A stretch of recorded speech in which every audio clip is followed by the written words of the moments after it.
ప్రార్థన చేసుకుందాం. ప్రేమగల తండ్రి, కృపగల దేవ, మరొక తరగతి మమ్మల్ని నడిపిస్తున్నందుకు కృతజ్ఞతలు ప్రభు. మంచి మాటలు జాగ్రత్తగా విని మా జీవితాలను పరుచుకొనుటకు తండ్రి మాకు అవసరమైన జ్ఞానాన్ని అనుగ్రహించమని యేసు ప్రభు వారి దివ్యమైన నామములో ప్రార్థన సమర్పిస్తున్నాను తండ్రి, ఆమెన్. ప్రియులారా, యోవేలు గ్రంథ వివరణలో ఉన్నాం. ఒక్కసారి తెరిచి పరిశీలిద్దాం. యోవేలు గ్రంథ వివరణ 3 అధ్యాయాలు కలిగినటువంటి పుస్తకాన్ని 3 భాగాలుగా విభజించుకొని మాట్లాడుకుంటున్నాం. ముందుగా పరిచయం పూర్తి చేసుకుని మొదటి భాగాన్ని మనం ప్రారంభించుకున్నాం. మొదటి భాగం మొదటి అధ్యాయము 1వ వచనము నుండి మొదటి అధ్యాయము 20వ వచనం వరకు అది మనం మాట్లాడుకున్నది. ఇది ఒక ప్రధాన భాగం, మెయిన్ పార్ట్. 3 ముఖ్యమైన భాగాలుగా విడగొట్టిన మనం మొదటి ముఖ్య భాగాన్ని మనం మాట్లాడుకుంటున్నాం. ఈ మొదటి ముఖ్య భాగాన్ని తిరిగి 7 భాగాలుగా మనం విభజించుకున్నాం. ఆ 7 భాగాలలో మొదటి ఉపభాగమే, ఆ 7 ఉపభాగాలలో మొదటి ఉపభాగమే మొదటి వచనం. 2వ వచనం నుండి 4వ వచనం వరకు మొదటి వచనాన్ని పరిచయం అన్న పేరిచ్చుకున్నాం మనము. 2వ వచనం నుండి 4వ వచనం వరకు మిడతల దాడి అని మనం మాట్లాడుకున్నాం. 5వ వచనం నుండి 7వ వచనం వరకు మత్తులకు పిలుపు అని ఒక్కొక్క ఉపభాగానికి ఒక్కొక్క చిన్న టైటిల్ ఇస్తూ మనం మాట్లాడుకుంటున్నాం.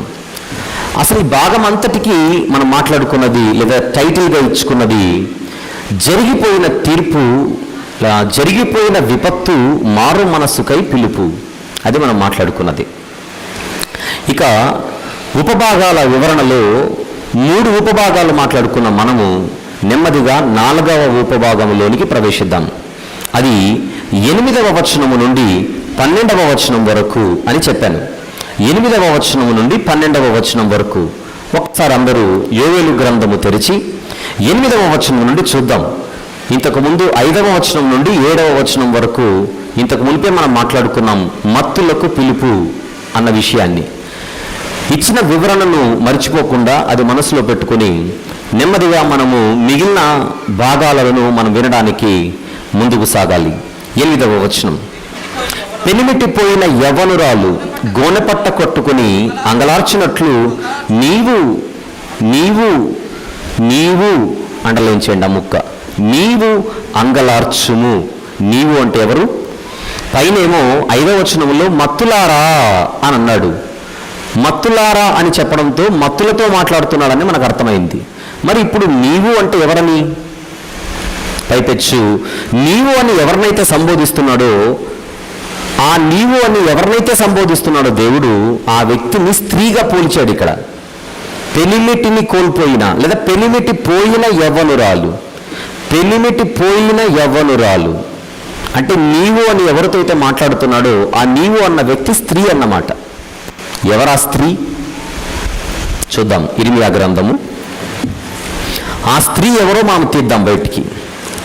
ఇర్మియా గ్రంథము 3వ అధ్యాయము.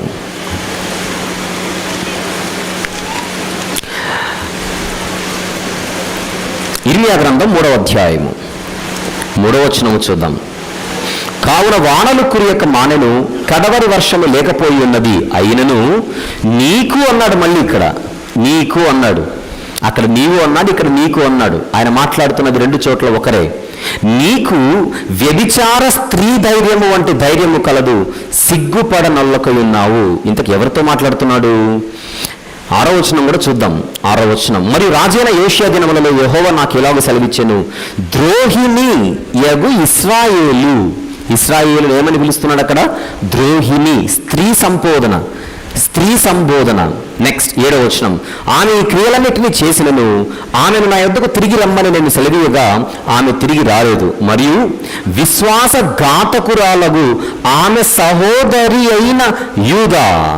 యూదా ఎవరట? సహోదరి, సిస్టర్, సహోదరి, స్త్రీ. పరిచయంలో మీకు చెప్పాను, యోవేలు గ్రంథం ఎవరికి రాయబడుతుంది? ముఖ్యంగా యూదులకు. యూదులను ఇర్మియా గ్రంథంలో ఎవరిని పోల్చాడు? స్త్రీతో. అందుచేత 8వ వచనంలో నీవు అనగానే యూదా జనాంగం అని మనసులో పెట్టుకోవాలి. ఒక వ్యక్తితో మాట్లాడట్లేదు కానీ ఒక జనాంగముతో మాట్లాడుతున్నాడు. అక్కడ ఒక జనాంగం అంతటినీ కలిపి నీవు అన్న ఏకవచన సంబోధన జరిగింది. పెనిమిటిపోయిన యవ్వనురాలు గోనెపట్ట కట్టుకుని అంగలార్చున్నట్లు నీవు అంగలార్చుము. గోనెపట్ట కట్టుకోవడం అన్నది యూదులలో, ఇశ్రాయేలీలలో ఒక విషాదకరమైన సంఘటన చోటు చేసుకున్నప్పుడు, ఒక బాధకరమైనటువంటి వేదనకరమైనటువంటి సంఘటన చోటు చేసుకున్నప్పుడు గోనెపట్ట కట్టుకునే ఒక సాంప్రదాయం వాళ్ళకు ఉండేది. అది విషాదానికి సూచన. సహజంగా ఎవరైనా చనిపోయినప్పుడు ఆ పార్థివ దేహాన్ని సందర్శించడానికి వెళ్ళే ఎక్కువ మంది తెల్ల దుస్తులు వేసుకొని వెళ్తుంటారు. తెల్ల దుస్తులు బాగా గమనించండి. ఒక్కొక్క కార్యానికి ఒక్కొక్క రంగు సూచనగా మన కంటికి కనపడుతుంటుంది ఈరోజు మన మధ్యలో కూడా. అలాగే ప్రాచీన కాలంలో, ప్రాచీన దేశాలలో కేవలం యూదులు, ఇశ్రాయేలీలనే మాత్రమే కాదు, నీనెవే పట్టణస్థులు కూడా గోనెపట్ట కట్టుకొని కూర్చున్నట్టుగా అలాంటి వచనాల్లో మనం ఎన్నో చూస్తూ ఉంటాం. గోనెపట్ట అనగానే అది విషాదానికి. ఒక వచనం అయితే రాసుకొని తర్వాత చదువుకోండి. యెషయా గ్రంథం 22:12 వచనంలో కూడా చాలా చోట్ల ఉంది, కానీ మచ్చుకొకటి రాసుకోండి చాలు. యెషయా గ్రంథం 22:12లో కూడా గోనెపట్ట గురించిన ప్రస్తావన విషాదానికి సూచిస్తున్నట్టుగా మనం చూడగలం. వెళ్దాం. పెనిమిటిపోయిన యవ్వనురాలు గోనెపట్ట కట్టుకొని అంగలార్చున్నట్లు నీవు అంగలార్చుము. పెళ్ళైన మొదటి రోజే లేదా పెళ్లి ఖరారైన తర్వాత తాళి కట్టిన వెంటనే భర్త చనిపోతే ఆ యవ్వనురాలి పరిస్థితి ఎలా ఉంటుంది? తాళి కట్టిన వెంటనే భర్త చనిపోతే, మొన్న ఈ మధ్య కాలంలో ఒక వివాహం గురించి వార్తల్లో వచ్చింది. పెళ్ళైన తాళి కట్టించుకున్న వెంటనే పెళ్లి కూతురు చనిపోయిందట. దీనికి ఆ డీజే సౌండ్కి తట్టుకోలేక ఆవిడ డిస్టర్బ్ అయిపోయి హార్ట్ స్ట్రోక్ వచ్చి చనిపోయింది. ఎంత బాధకరం. చనిపోయిన ఆవిడకు కాదు కానీ ఆవిడను కోల్పోయిన కుటుంబానికి ఎంత గుండెపోటు, ఎంత భయంకరం. అలాంటిది ఒక యవ్వనురాలు వివాహమైన వెంటనే భర్తను కోల్పోతే ఆ యవ్వనురాలు పరిస్థితి ఎలాగుంటుందో మీరు ఊహించుకోగలిగితే, ఈరోజు నువ్వు అంతగా అంగలార్చవలసినటువంటి పరిస్థితి నీది, యూదా జనాంగమా. ఎందుకు అంగలార్చాలి? నీ కళ్ళ ముందు జరుగుతున్న పరిస్థితులు ఒక్కసారి నువ్వు ఆలోచించు. సో ఇది ఒక సెక్షన్ ఆఫ్ పీపుల్తో మాట్లాడట్లేదు, యూదులతో, మొత్తం ప్రజలందరినీ కలిపి మాట్లాడుతున్నాడు. అందుచేత 8వ వచనం నుండి 12వ వచనం వరకున్న ఈ ఉపభాగానికి మీరు ఒక చిన్న టైటిల్ ఇచ్చుకోవాలి. ఇప్పుడు 5వ వచనం నుండి 7వ వచనం వరకున్న ఉపభాగాన్ని మనము మత్తులకు పిలుపు అని మాట్లాడుకున్నట్టుగా, ఇప్పుడు 8వ వచనం నుండి 12వ వచనం వరకున్న ఈ ఉపభాగాన్ని ప్రజలకు పిలుపు అని రాసుకోండి. ప్రజలకు పిలుపుది. నైవేద్యమును పానార్పణమును యెహోవా మందిరములోనికి రాకుండా నిలిచిపోయేను. కనబడట్లేదా మీకు? కనబడడం లేదా?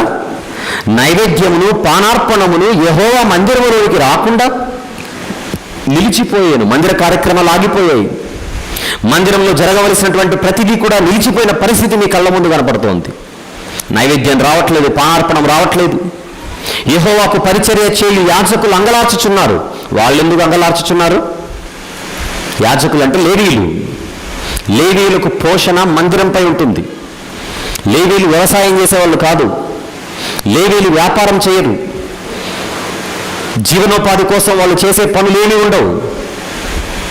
మందిర సేవ కోసం దేవుడు అర్పించమన్న అర్పణలలో వారికి ఒక కొంత భాగాన్ని దేవుడు కేటాయించాడు. కానీ ప్రజలు మందిరములోనికి తీసుకొని రావాల్సిన అర్పణలు అసలు ప్రజలకే దొరకడం లేదు. ఈరోజు జరిగినటువంటి ఒక భయంకరమైన దాడి, ఒక వ్యవసాయ విపత్తును ఎదుర్కొంటున్న యూదా జనాంగపు పరిస్థితి అది. తినడానికి వాళ్ళకే తిండి లేని పరిస్థితులలో, దేవుని మందిరములోనికి ఏమి కూడా తీసుకొని రాలేని పరిస్థితిలో వాళ్ళుంటే ఒకవైపు ప్రజల పరిస్థితి అలాగుంటే, ప్రజలు తెచ్చే అర్పణలలో కొంత భాగాన్ని వారు తీసుకొని వారు తమ జీవనోపాధికి వాడుకోవలసినటువంటి భాగాన్ని వారు ఉపయోగించుకోలేని పరిస్థితి లేవీయులది, యాజకులది. ఒకవైపు ప్రజలు ఇబ్బంది పడుతున్నారు, మందిరంలోనికి రావాల్సిన అర్పణలు రాకపోవడం చేత వారికి రావాల్సినటువంటి భాగము రాలేని స్థితిలో లేవీయుల కుటుంబాలు, యాజకుల కుటుంబాలు ఆకలితో అలమటించిపోతున్న పరిస్థితి. ఇదంతా మీ కళ్ళ ముందే జరుగుతోంది.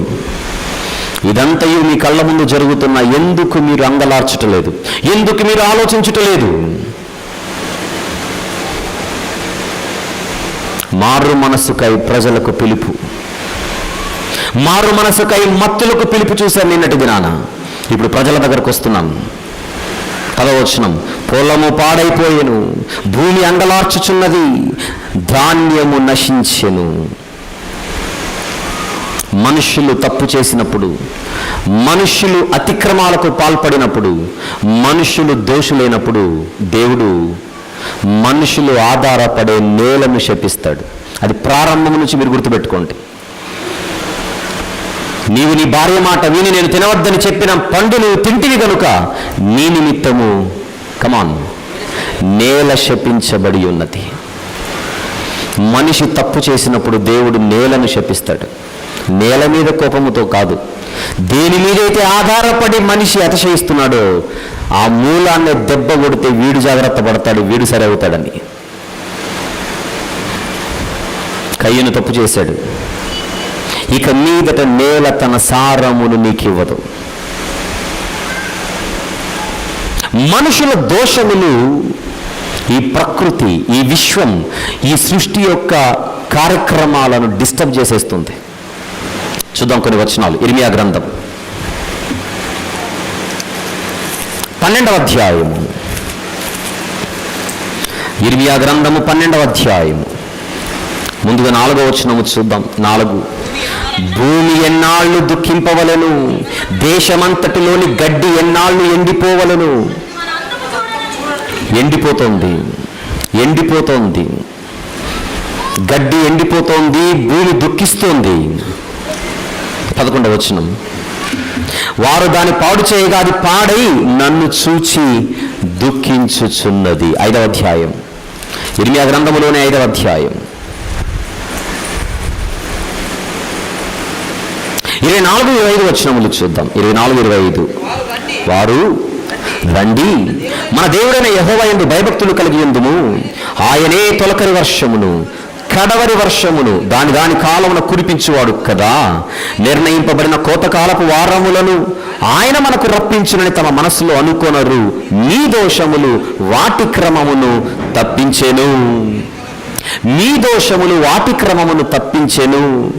మీకు మేలు కలుగకుండుటకు మీ పాపములే కారణం. మరికొన్ని మీకా గ్రంథం 7వ అధ్యాయం రాసుకోవాలి జాగ్రత్తగా. మీకా గ్రంథం 7వ అధ్యాయం 13వ వచనము చూద్దాం ఒక్కసారి. 13, దేశ నివాసులు చేసిన క్రియలను బట్టి దేశము పాడగును. దేశము పాడవడానికి కారణం దేశ నివాసుల పరిస్థితి, వారు చేసే క్రియలు. అదే ఈరోజు యోవేలు గారి తరంలో జరుగుతున్నట్టుగా మనం చూస్తున్నాం. కానీ అది ప్రజలు గమనించట్లేదు. ఎందుకు పాడైపోయింది? కారణం మనుషులు. భూమి అంగలార్చుచున్నది. ఎందుకు అంగలార్చుచున్నది? కారణం మనిషి. ధాన్యము నశించెను, దానికి కూడా కారణం మనిషే. దేవుడు భూమిని నరులకిచ్చాడు. 115వ కీర్తన 16వ వచనం, నరులకిచ్చిన భూమిని నరులు భూమి మీద ఉండవలసిన స్థితిలో ఉండనప్పుడు ఆ ఇచ్చిన భూమిని మనిషిపై తిరగబడేలా చేస్తాడు దేవుడు. ఆ నేలనే శపిస్తాడు దేవుడు. అదే జరిగింది ఇక్కడ, అదే జరిగింది. క్రొత్త ద్రాక్షారసము లేకపోయేను, తైల వృక్షములు వాడిపోయేను. ఇది యోవేలు గారి తరంలో మాత్రమే కాదు, దేవుడు ఎప్పుడు అదే చెబుతాడు. మనిషి నివసించడానికి, బ్రతకడానికి కనీస అవసరాలలో ఒకటి తిండి. కనీస అవసరాలు అంటాం. కడుపు కాలినప్పుడైనా మనిషికి దేవుడు గుర్తు రావాలి.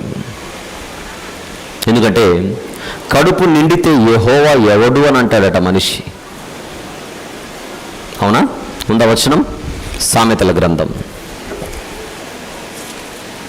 30వ అధ్యాయం, సామెతల గ్రంథం 30వ అధ్యాయం 9వ వచనము చూద్దాం. ఎక్కువైన ఎడల నేను కడుపు నిండిన వాడనై నిన్ను విసర్జించి యెహోవా ఎవడనంటేనేమో. కడుపు నిండితే మనిషికి కన్నులు కనపడవు. తన వైపుకు మనుషులను రప్పించుకోవడానికి దేవుడు గద్దించే పద్ధతులలో ఇదొకటి. కానీ కళ్ళు తెరుచుకునే పరిస్థితిలో వాళ్ళు ఉన్నారు. యెషయా గారి కాలంలో కూడా ఏం జరిగిందో చూద్దాం. యెషయా గ్రంథం 24వ అధ్యాయం. జరగబోయేది యెషయా గారు ముందే రాశారు. యోవేలు గారి తర్వాత వచ్చిన ఆయన. యెషయా గ్రంథం 24వ అధ్యాయము 7వ వచనము చూద్దాం. ముందుగా మొదటి వచనము చూసి తర్వాత కిందికి వెళ్దాం. ఆలకించుడి, యెహోవా దేశమును వట్టిదిగా చేయుచున్నాడు, ఆయన దాని పాడుగా చేసి కల్లోలపరచుచున్నాడు అంటున్నాడు. 7వ వచనం. క్రొత్త ద్రాక్షారసము అంగలార్చుచున్నది, ద్రాక్షావల్లి క్షీణించుచున్నది, సంతోష హృదయులందరూ నిట్టూర్పు విడుచుచున్నారు, తంబురుల సంతోష నాదము నిలిచిపోయేను. అలా 11వ వచనం వరకు రాసుకోండి. 11వ వచనం చూద్దాం. ద్రాక్షారసము లేదని పొలములలో జనులు కేకలు వేయుచున్నారు, సంతోషమంతయు అస్తమించెను, దేశములో ఆనందము లేదు. మీ కారణాన్ని బట్టి, మీరే దానికి కారణం అంటున్నాడు దేవుడు అక్కడ ప్రవక్త ద్వారా.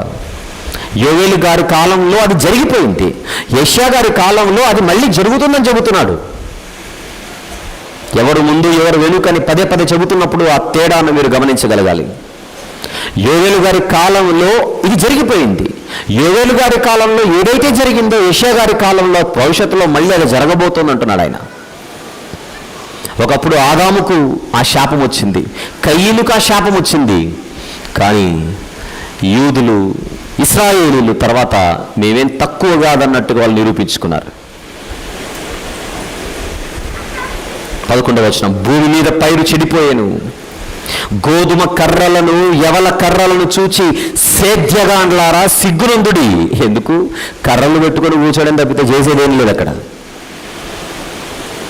సేద్యగాండ్రు, పైరు చెడిపోయింది, గోధుమ కర్రలు యవల కర్రలు చూచి సేద్యగాండ్లారా సిగ్గునందుడి. ఎందుకు?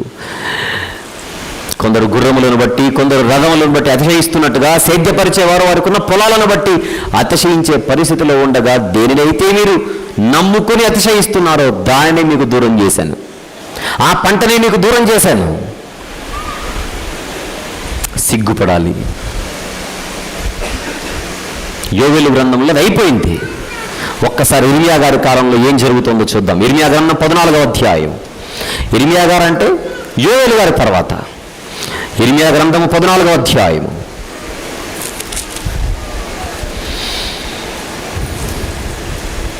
3-4 వచనములు చూద్దాం. 3-4.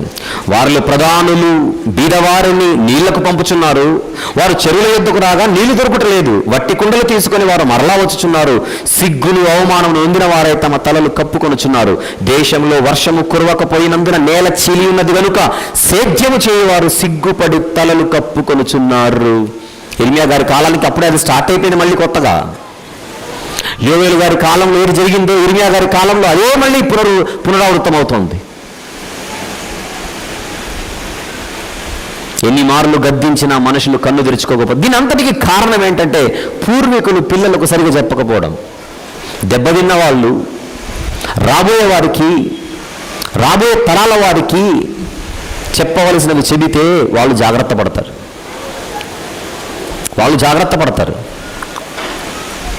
పిల్లలు చూస్తున్నారుగా ఒక్కొక్కరు ఎలా చెబుతున్నారు.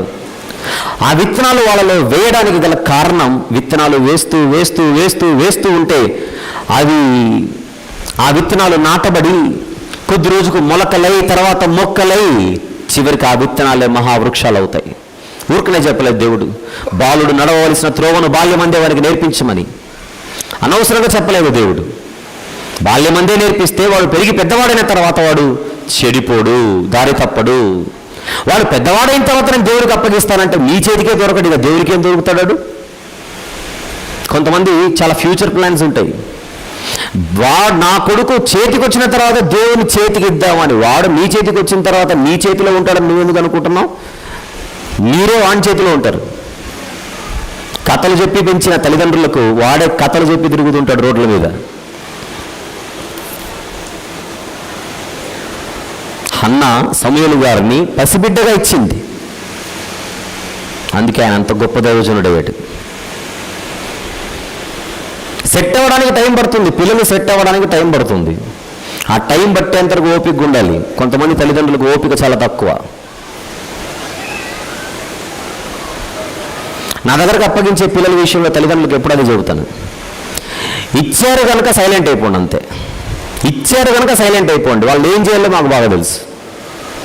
ప్రతి చిన్నదానికి ఉప్పుకి పప్పుకి వచ్చి ప్రశ్నిస్తున్నారు అనుకోండి, పూల్లో పెట్టి మళ్ళీ మీకు తిరిగి అప్పగించడం జరుగుతుంది. ఆ ఉప్పేదో పప్పేదో మీరే పెట్టుకోండి అని. అనుభవం అనుభవం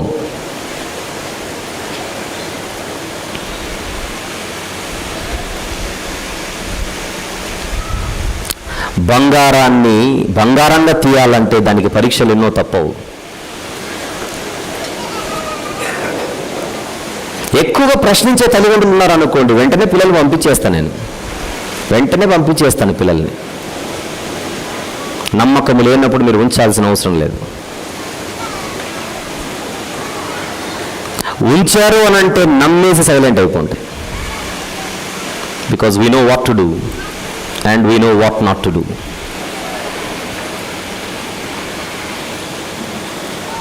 కొంతమంది పిల్లలు ఉన్నారు, నేను పేర్లు చెప్పాను నా దగ్గర. తల్లిదండ్రులు మేము తీసుకుని వెళ్తామన్నా వద్దంట నేను. అలా వద్దని నిలబెట్టేసిన వాళ్ళు చాలామంది ఉన్నారు నా దగ్గర.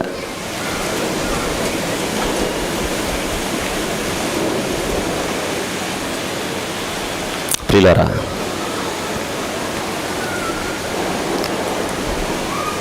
పసితనములో పిల్లలకు మనం నేర్పిస్తే వాళ్ళు దేవునికి దొరుకుతారు. యోవేలు గారి తరములో ఉన్నవారు దారి తప్పడానికి గల కారణం వాళ్ళ పూర్వీకులు వారికి సరిగా చెప్పక.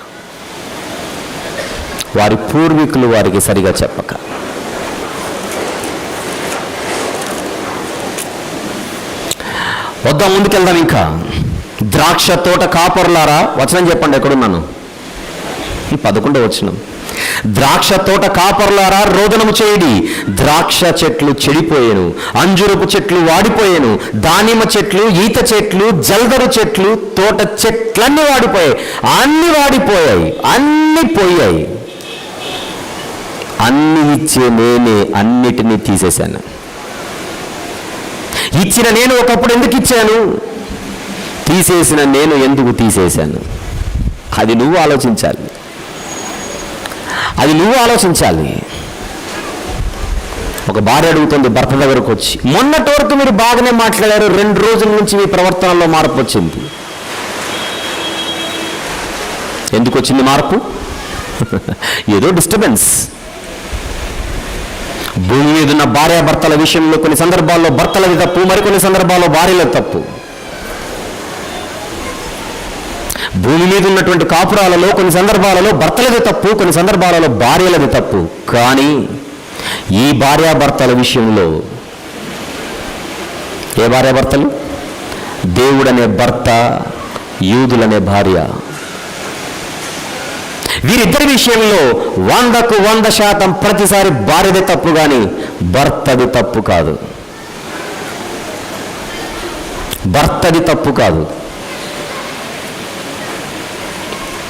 అంత మంచి భర్త.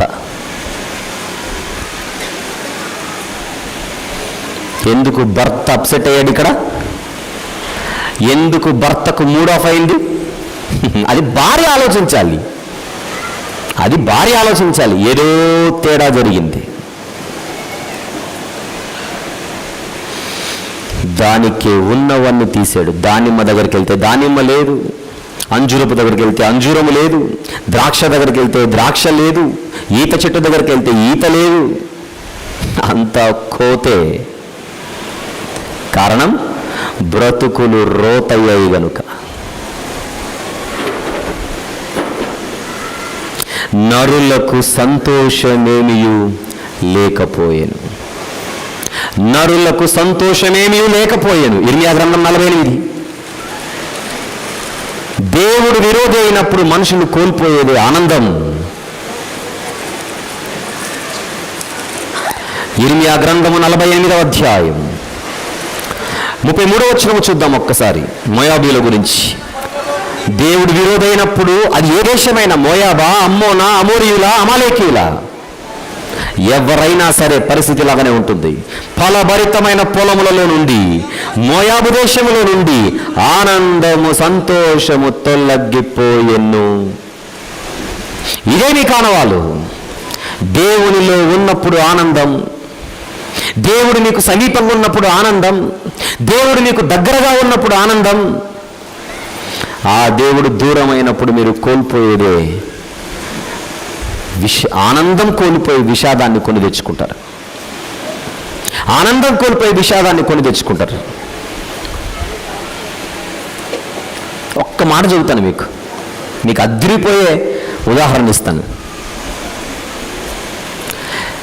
అడుగుతున్నానేమనుకోకండి, అనుకున్నా కూడా అడిగేస్తాను. మీలో ఎవరికైనా ఎప్పుడైనా ఆత్మహత్య చేసుకోవాలనిపించిందా? ఏమో అనుకున్నారుగా. అడుగుతున్నా చెప్పకండి, మీ మనసులో అనుకోండి, ఎస్సో నోనో అనుకోండి. ఎప్పుడైనా మీ ప్రాణాన్ని మీరు అని అనిపించిందా? నా ప్రాణం తీసుకో, ఈ బతుకొద్దండి, నేను చావాలనుకుంటున్నాను అని ఎవరైనా చచ్చిపోవాలనుకున్నారా? మీ ప్రాణాన్ని మీరే తీసుకోవాలనుకుంటున్నారా? అలా అనుకున్నారా ఎప్పుడైనా? ఒకవేళ అవును అనేది మీ జవాబు అయితే మీరు దేవుళ్ళో లేరు, అంతే. మీరు దేవుళ్ళో లేరు. దేవుళ్ళో ఉన్నవాడు ప్రాణం తీసుకోవాలనుకోడు. ఎందుకంటే అపాయములో కూడా వాళ్ళు ఆనందంగా ఉంటారు, బాధలో కూడా సంతోషంగా ఉంటారు. ఫిలిప్పీ సంఘానికి కష్టాలు వచ్చినప్పుడు పౌలు గారు రాసిన మాటే ఆనందించుడి, మరలా చెప్పుదును ఆనందించుడి. ప్రభులో ఉన్నవాడికి బాధలుండవు, అంత ఆనందమే. బాధలు కూడా ఆనందంగా జీర్ణించుకుంటూ ఉంటాడు. అది దేవుని యందు ఆనందం. దేవుల్లో లేనప్పుడే మీరు చావాలనిపిస్తుంది, చచ్చిపోవాలనిపిస్తుంది. ఇప్పుడు మరొక మాట చెబుతాను. అలా ఎవరికైనా ఈ రోజు వరకు ఆలోచన ఉంటే, ఈ రోజు వరకు భర్త ఇబ్బంది పెడుతున్నాడు, భార్య ఇబ్బంది పెడుతోంది, కొడుకులు ఇబ్బంది పెడుతున్నారు, కూతుర్లు ఇబ్బంది పెడుతున్నారు, అల్లులతో ప్రాబ్లం ఉంది, నాకు బంధువులతో ప్రాబ్లం ఉంది, ఇరుగు పొరుగు వారితో ప్రాబ్లం ఉంది, ఏదో సమస్యలు కదా మీవి. ఆ సమస్యలను బట్టి మీరు చావాలనుకుంటూ ఉంటే ఒక మాట చెబుతాను, వీళ్ళందరూ బాధ పెడుతున్నందుకు నువ్వు చావాలనుకుంటున్నావు. ఒక్క క్షణము ఆగి ఆలోచించి, నీ ఆనందాన్ని ఎప్పుడూ కోరుకునే దేవుడు నిన్ను బాధ పెట్టాలని ఎప్పుడైనా అనుకుంటాడా? ఆ దేవునితో నువ్వున్నప్పుడు, ఆ దేవుడు నీతో ఉన్నప్పుడు మనుషులు మీకు దూరమైనంత మాత్రాన మీరు బాధపడాల్సిన అవసరత లేదు. ఈరోజు దూరమైన వాడు 4 రోజుల తర్వాత మళ్ళీ దగ్గర అవ్వచ్చు. మనుషులు అస్థిరులు. ఈరోజు జై కొట్టిన వాడే రేపు దూషించవచ్చు, ఈరోజు దూషించిన వాడే రేపు జై కొట్టచ్చు. దండ వేసిన వాడే మెడలో దండించవచ్చు, దండించిన వాడే మరుసటి దినం పెద్ద దండ తీసుకొని వచ్చి స్టేజ్ దగ్గర ఉండొచ్చు. మనుషులు పొగిడితే చెట్టెక్కకండి, మనుషులు దూషిస్తే తెల్లగుడ్డేసుకోకండి. పొంగిపోవడం, కృంగిపోవడం రెండూ మనకు మంచిది కాదు. మీరెప్పుడు తటస్థ స్థితిలో ఉండాలి, న్యూట్రల్ స్టేజ్లో ఉండాలి, న్యూట్రల్ స్టేజ్లో ఉండాలి. దేవునికి దూరమైన మోయాబు, దేవుని దృష్టిలో దోషులైన మోయాబీలకు సంతోషము లేదన్నాడు దేవుడు వారికి. అదే మాట ఇప్పుడు యోవేలు గ్రంథంలో చూస్తున్నాం. నరులకు సంతోషమేమియూ లేకపోయేను. ఉండదు. నీకు సంతోషము లేదంటే నువ్వు దేవునిలో లేవని, దేవునిలో ఉన్నావంటే సంతోషం ఉండి తీరాలి, ఉండి తీరాలి.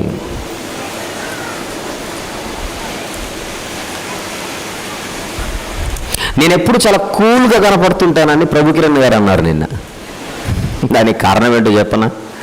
విశ్వాసం. జరిగేది జరక్క మానదు. పని ఆయనదైనప్పుడు, యథార్థత నాదైనప్పుడు జరిగే సమయానికి అది జరిగి తీరుతుంది. ఒకరు ఉన్నా ఒకరు లేకున్నా, ఒకరు ముందుకొచ్చినా ఒకరు ముందుకు లాకపోయినా.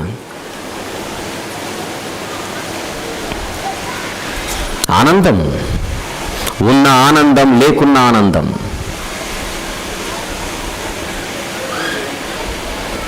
ఇంట్లో 2 పిల్లలను చూసుకోవాలంటేనే తల ప్రాణం తోక్కొస్తుందంటుంటారు చాలామంది. పెద్దోడిది ఒక నేచరు, చిన్నోడిది ఒక నేచరు. పెద్దోడు ఈస్ట్, చిన్నోడు వెస్ట్. వీళ్ళిద్దరిని కలపడానికి నార్త్లో డాడీ, సౌత్లో మమ్మీ. ఇద్దరిని మెయింటైన్ చేయడమే కష్టం. సుమారు 100 మందిని 3 పూట్ల 365 రోజులు అన్నీ చూసుకుంటూ వారిని కాపాడాలంటే ఆ మనిషి ఎంత ఆలోచించాలి? వాళ్ళ తిండి గురించి, వాళ్ళ నీళ్ళ గురించి, వాళ్ళ చదువుల గురించి, వాళ్ళ బైబిల్ గురించి.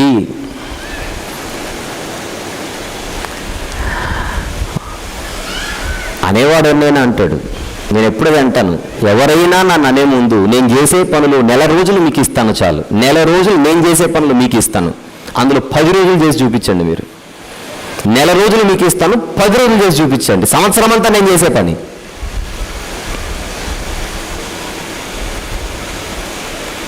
కార్పొరేట్ స్కూల్స్ ఉంటాయి, తెలుసు కదా మీకు. తోముతారట, విమ్ బార్ ఒకరోజు, రిమ్ సోప్ ఒకరోజు.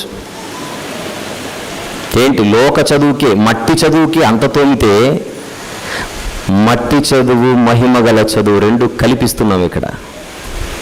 ఎంత ప్లానింగ్ ఉండాలి, ఎంత బ్యాలెన్సింగ్ ఉండాలి.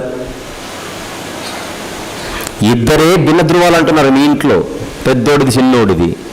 ఇక్కడ ఇందులో 10 మంది పెద్దోళ్ళు, 10 మంది చిన్నోళ్ళు. ఒక్కొక్కడు ఒక్కొక్క లోకం, ఒక్కొక్కడిది ఒక్కొక్క కోణం. ఎక్కడెక్కడో పెరిగి వచ్చి ఉంటారు, రకరకాల పెంపకాలు, రకరకాల అలవాట్లు. వాళ్ళ పరిశుభ్రత గురించి మాట్లాడాలి, చూడాలి. వాళ్ళ పరిశుద్ధత గురించి కూడా చూడాలి. మనిషి అన్న తర్వాత చిన్న చిన్న జలుబులు, చిన్న చిన్న జ్వరాలు,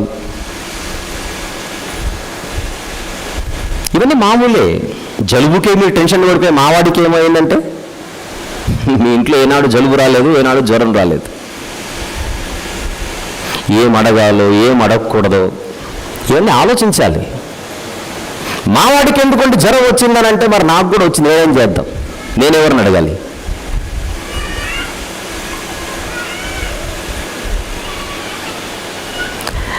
ఇప్పుడు లేడు కానీ ఆ తండ్రి, ఈ సంవత్సరం ఆ బాబు లేడు కానీ పోయిన సంవత్సరం ఒక తండ్రి వచ్చాడు నా దగ్గరికి. చెప్పాలి ఎవరితో మాట్లాడుతున్నాడు, ఏం మాట్లాడుతున్నాడు, ఏం అడుగుతున్నాడు కాదు. నేను చాలా బిజీగా ఉన్నాను, ఈ మీటింగ్సే చాలా బిజీగా ఉన్నాను. మీరు నవ్వుతారు అడిగితే, నా దగ్గరకు వచ్చి మా వాడి అండర్వేర్ కనపడట్లేదు, ఎక్కడుందని నన్ను అడిగాడు. ఎవరిని అంటే దానిలో కూడా ఇప్పుడు నేను వాచ్మెన్ డ్యూటీ చేయాలి.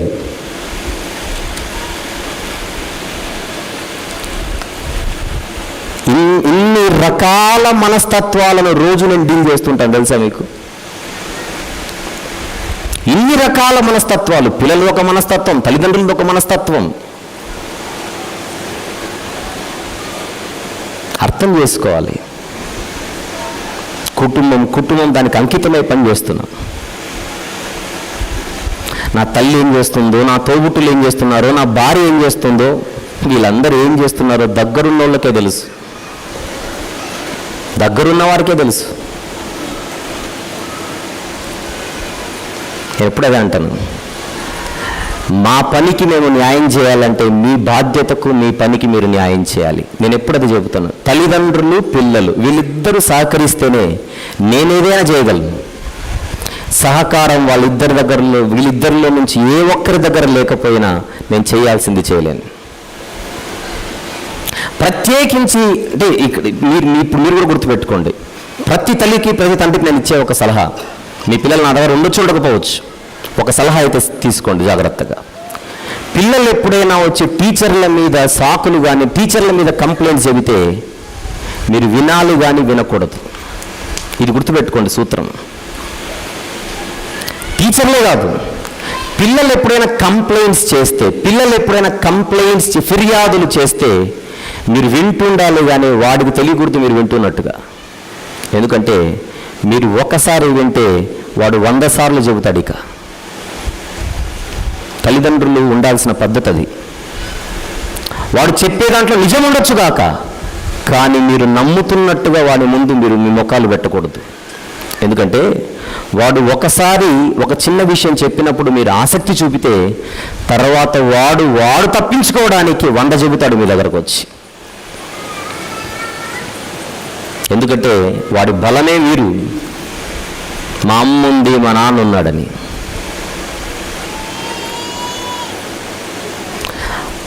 మనిషికి అన్నిటికంటే ప్రమాదకరమైనది అబద్ధం. గుర్తుపెట్టుకోవాలి.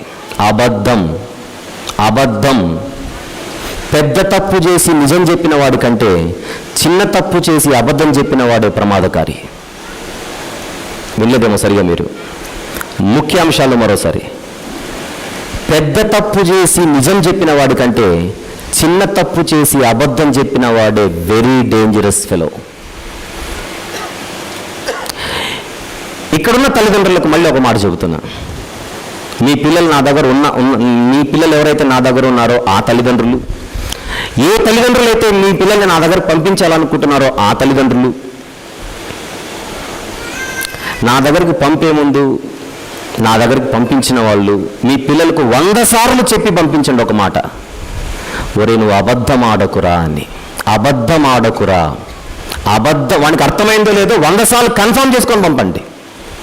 100 సార్లు కన్ఫర్మ్ చేసుకొని పంపండి. నా నేచర్ ఏంటంటే వాడు బిస్కెట్ విషయంలో అబద్ధం ఆడినా వాని విషయంలో నేను జాగ్రత్త పడిపోతాను. అంతే, జాగ్రత్త పడిపోతాను. విషయం ఒక చుక్క చాలు. విషయం ఒక చుక్క చాలు. ఒరే నువ్వు అన్నకు దగ్గరగా ఉండాలనుకుంటే అన్న దగ్గర నమ్మకం ఉండు. నమ్మకం ఉండు. పొరపాట్లు జరుగుతాయి, తప్పులు జరుగుతాయి, ఒప్పుకో. కప్పుకోకు. కప్పుకోకు. ఒక తప్పు వాడు ఒక్కసారి కవర్ చేసుకోవచ్చు, ప్రతిసారి కవర్ చేసుకోలేడుగా. అదే తప్పు పదే జరిగితే వాడికి దొరికిన సువర్ణ అవకాశాన్ని చేతులారా వాడు పోగొట్టుకున్నవాడు అవుతాడు.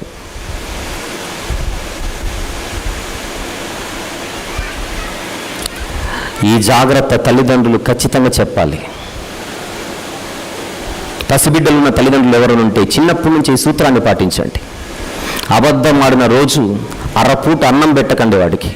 దాని తీవ్రత ఏందో వారికి తెలుస్తుంది. కారణం అబద్ధికులు అగ్నిగుండము పాలవుతురు. మనము సరిగా పట్టించుకోనని ఆ అబద్ధమే మనిషి జీవితాన్ని నరకానికి తీసుకువెళ్తుంది. కారణం అబద్ధమునకు జనకుడెవరు? అపవాది.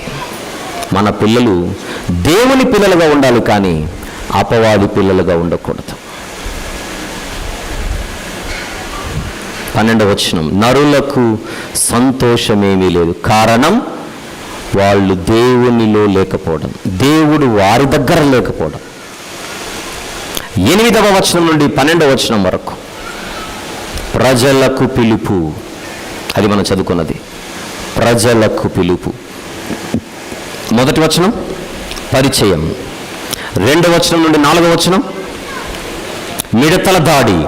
5వ వచనం నుంచి 7వ వచనం వరకు మత్తులకు పిలుపు.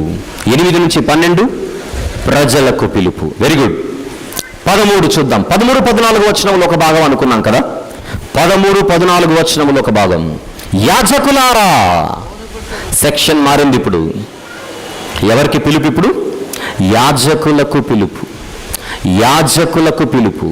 యాజకులారా గోనె పట్ట కట్టుకొని అంగలార్చుడి. మీరు కూడా అంగలార్చాలి. మీరు కూడా అంగలార్చాలి. బలిపీఠమునొద్ద పరిచర్య చేయవారులారా రోదనము చేయుడి. నా దేవుని పరిచారకులారా గోనె పట్ట వేసుకుని రాత్రంతయు గడుపుడి. నైవేద్యమును పానార్పణమును నీ దేవుని మందిరమునకు రాకుండా నిలిచిపోయెను. అదే మనం ఇంతకుముందు 9వ వచనంలో చూసాం, మొదటి అధ్యాయంలోనే. నైవేద్యమును పానార్పణమును నీ దేవుని మందిరమునకు రాకుండా నిలిచిపోయాను. ఇంత జరుగుతున్నా మీరెందుకు చీమగుట్టినట్టు లేరు? యాజకులంటే మీరు సేవకులు. సేవకులంటే దేవునికి మనుషులకు మధ్య ప్రతినిధులు. ప్రజల నుండి తప్పు జరుగుతున్నప్పుడు సేవకులైన వారు ఊరకుండక ఖచ్చితంగా వారిని మేల్కొల్పడానికి వారిని తట్టి లేపాలి. లేపవలసిన మీరే ఎందుకు ఊరకున్నారు? యాజకులైన మీరు చేయవలసిన కార్యాలు ఉన్నాయి ఇక్కడ. ఈ సందర్భంలో పరిస్థితులు మనుషుల చేయి దాటుతున్నప్పుడు సేవకులు వెంటనే అలర్ట్ అయిపోవాలి.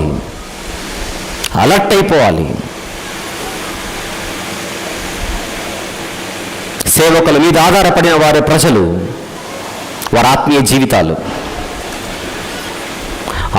జీవితాలు దేవునికి దూరం అవుతున్నాయన్న స్థితి మీరు పసిగట్టినప్పుడు సేవకులు నిశ్శబ్దము పాటించకూడదు. హెచ్చరించవలసిన బాధ్యత వారి మీద ఉంది. పోగు చేయవలసిన బాధ్యత వారి మీద ఉన్నది. ప్రజలను సమకూర్చి వారికి చెప్పవలసిన సంగతులు చెప్పాల్సిన బాధ్యత యాజకులైన సేవకులకు ఉంది. యాజకులే గనుక వారి బాధ్యతకు న్యాయం చేస్తుంటే ప్రవక్తను ఎందుకు నిలబెడతాడు ఇక్కడ దేవుడు? యోయేలు గారి అవసరత వచ్చినదే యాజకులు నిశ్శబ్దంగా ఉన్నందుకు.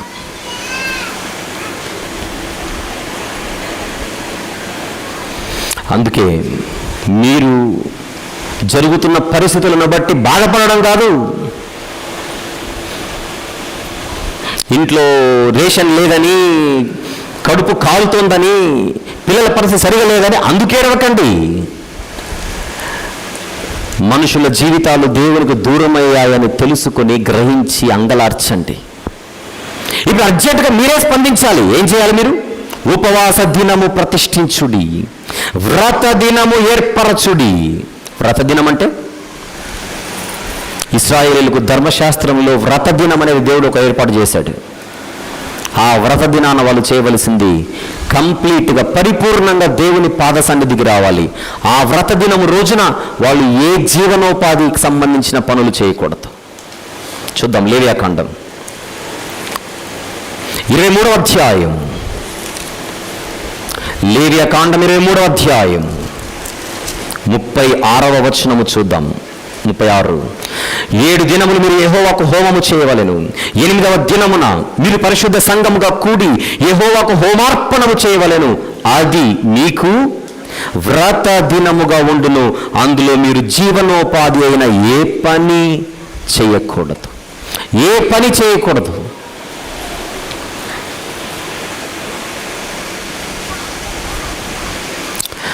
పరిస్థితులు చేదాడుతున్నప్పుడు ప్రజలు సొంత శక్తితో బయటికి రావాలన్న ప్రయత్నంలో సొంత పనులలో నిమగ్నమైపోయారు.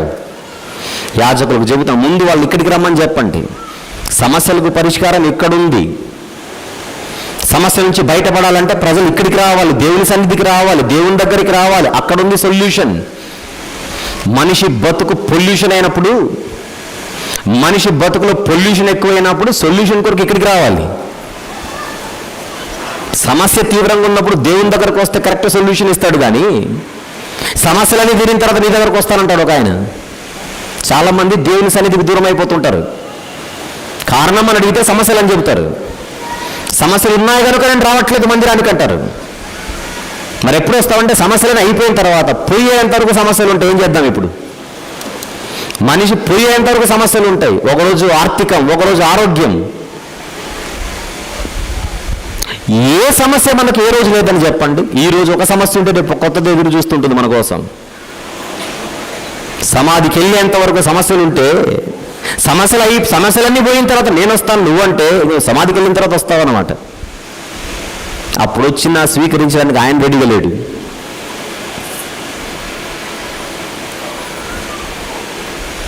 అప్పుడు వచ్చినా స్వీకరించడానికి ఆయన సిద్ధంగా లేడు.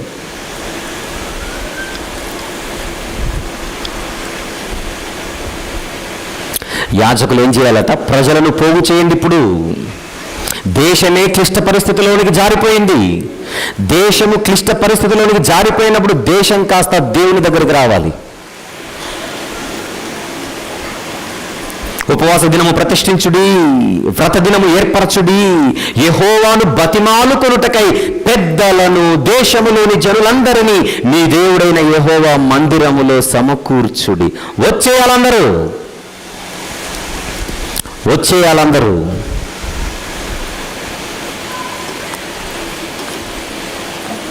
ఎవరెవరు రావాలట? పెద్దలు, దేశములోని జనులందరూ.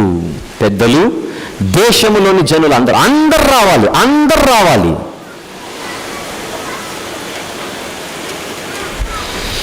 యూదులను రాజైన యెహోషాపాతు పాలిస్తున్న రోజులవి. ఒక భయంకరమైన సమస్యల్లోనికి వారి దేశం జారిపోయింది. భక్తుడైన యెహోషాపాతు వెంటనే ఒక మంచి కార్యక్రమం చేశాడు. ఆ కార్యక్రమానికి ఎవరెవరు పిలువబడ్డారో, ఎవరెవరు వచ్చారో చూద్దాం. తీద్దాం జాగ్రత్తగా. దినవృత్తాంతంలో 2వ గ్రంథం 20వ అధ్యాయం దినవృత్తాంతముల 2వ గ్రంథం 20వ అధ్యాయం. ముందుగా సందర్భ పరిచయం కోసం మొదటి 2 వచనాలు చదువుకుందాం. ఇదైన తర్వాత మోయాబీయులను, అమ్మోనీయులను, మెయోనీయులను కొందరు దండెత్తి యెహోషాపాతు మీదికి వచ్చిరి. అంతలో కొందరు వచ్చి, సముద్రం ఆవల నుండి సిరియనుల తట్టు నుండి గొప్ప సైన్యం ఒకటి మీ మీదికి వచ్చుచున్నది, చిత్తగించుము. వారు హససోన్ తామారు అను ఏన్గెదీలో ఉన్నారని యెహోషాపాతుకు తెలియజేసిరి. అందుకు యెహోషాపాతు భయపడి యెహోవా యొద్ద విచారించుటకు మనస్సు నిలుపుకొని యూదాయంతటా ఉపవాస దినం ఆచరింపవాలని చాటిస్తే ఎవరెవరు వచ్చారో 13వ వచనం చూడండి. ఎవరెవరు వచ్చారో 13వ వచనం చూడండి. యూదా వారందరూ తమ శిశువులతోనూ, భార్యలతోనూ, పిల్లలతోనూ యెహోవా సన్నిధిని నిలువబడిరి. 13వ వచనం మళ్ళీ చదవండి ఎవరైనా. 13 మళ్ళీ. యూదా వారందరూ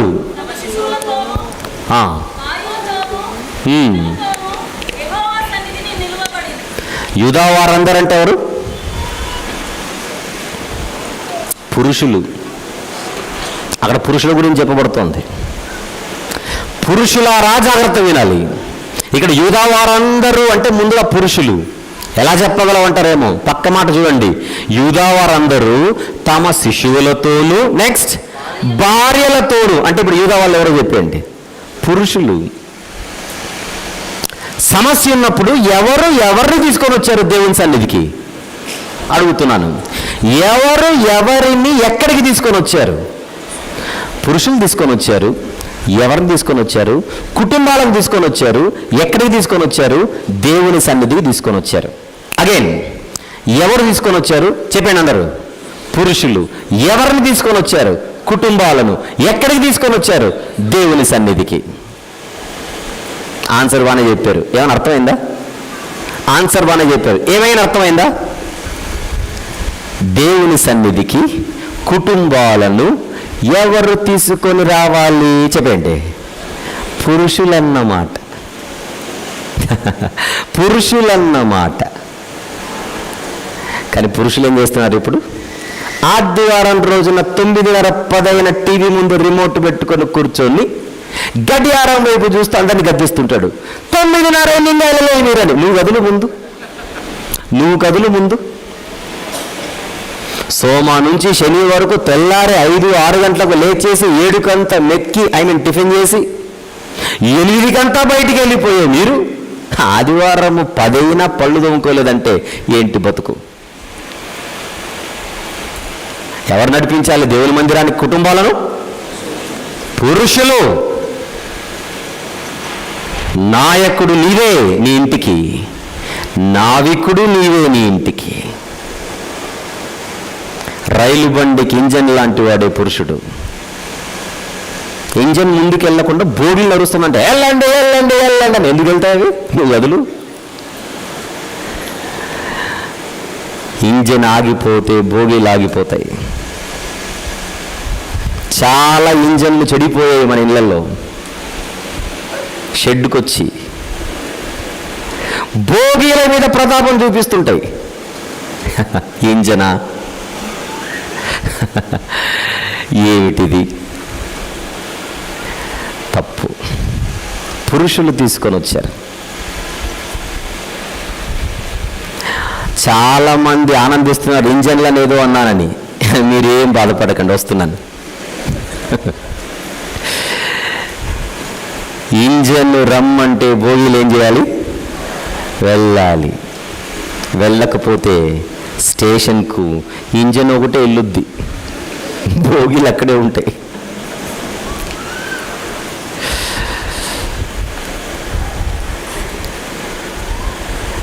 యాజకులారా, సమస్య ఉన్నప్పుడు పెద్దలు, దేశంలోని జనులందరూ అందరూ రావాలి. దేవుని సన్నిధిలో కుటుంబం అంతా కనబడాలి. నాన్న కనపడాలి, అమ్మ కనపడాలి, పిల్లలు కనబడాలి. దేశములోని జనులందరినీ మీ దేవుడైన యెహోవా మందిరములో సమకూర్చుడి. సమకూర్చుడి. సమకూర్చుడి. ఎవరెవరిని సమకూర్చమంటున్నాడు? యాజకులను, కుటుంబంలో ఉన్న వాళ్ళందరినీ సమకూర్చాలి. అంటే యాజకులకు, అంటే సేవకులకు దేవుడు ఎవరిపై హక్కిచ్చాడో చెప్పండి? కుటుంబంలో ఉన్న అందరిపై హక్కిచ్చాడు. అంటే ఒక సేవకుడు ఎవరిని హెచ్చరించవచ్చు? ఒక కుటుంబంలో నాయకుల్ని హెచ్చరించవచ్చు, ఒక కుటుంబంలో ఇల్లాలని హెచ్చరించవచ్చు, ఒక కుటుంబంలో ఉన్న పిల్లల్ని హెచ్చరించవచ్చు. ఆ రైట్ సేవకునికి ఇచ్చాడు. అది సేవకునికి ఉన్న ఘనత. సేవకునికి దేవుడిచ్చిన లైసెన్స్ అది. ఆ లైసెన్స్ని కరెక్ట్గా ఉపయోగించుకోవాలి సేవకులు. ప్రజల ఆత్మీయ జీవితాలు దూరం అవుతున్నప్పుడు, ఆ కుటుంబంలో ఎవరైతే దూరం అవుతున్నారో వారిని హెచ్చరించి మందిరానికి తీసుకొని రావాల్సిన బాధ్యత సేవకులది. ఇది యాజకులకు పిలుపు. ఒక మాట చెప్తాను ముందుగా. ఒక సేవకుడు ఒక తప్పును బట్టి ఒక వ్యక్తిని హెచ్చరిస్తే ఆ వ్యక్తి ఫీల్ అయిపోయి, హర్ట్ అయిపోయి సూసైడ్ చేసుకోకూడదు. సెట్ అవ్వాలి. దావీదు లాంటి వాడు తప్పు చేస్తే నాతాను లాంటి సేవకుడు వచ్చి హెచ్చరిస్తే తల దించాడే కానీ తలకాయ ఎత్తి ఎదురు చెప్పలేదు. తప్పు నీది అని తెలిసినప్పుడు, చెబుతున్నది సేవకుడని తెలిసినప్పుడు తల దించితే నీ బతుకు బాగుంటుంది. కానీ మరొక సందర్భంలో యోహాను భక్తుడు, బాప్తిస్మం ఇచ్చి యోహాను గారు హేరోదు చేస్తున్న తప్పును గద్దించాడు. ఆ సేవకుని తల తీసేశారు వాళ్ళు. ఒక వ్యక్తి హెచ్చరింపబడితే తలదించాడు, మరొక వ్యక్తి హెచ్చరింపబడితే ఆ వ్యక్తి తలనే తీసేశాడు. ఈ ఇద్దరిలో చరిత్రలో గొప్పవాడిగా దావీదు గారు నిలిచిపోతే చరిత్రహీనుడిగా హేరోదు నిలిచిపోయాడు. ఇద్దరు రాజులే. అక్కడొక రాజు, ఇక్కడొక రాజు, అక్కడొక సేవకుడు, ఇక్కడొక సేవకుడు. ఇద్దరు రాజుల చరిత్రని ముందు పెడుతున్నాను. హెచ్చరింపబడింది రాజైనా, హెచ్చరించినది చిన్న సేవకుడైనా, ఒక రాజు సేవకుడిని గౌరవించి తలదించాడు. అది ఆ రాజుకు క్షేమం తీసుకొని వచ్చింది. మరొకడు తలకాయ తీసేశాడు, అడ్రస్ లేకుండా పోయాడు. అది దేవుడు అప్పగించిన బాధ్యత సేవకులకు.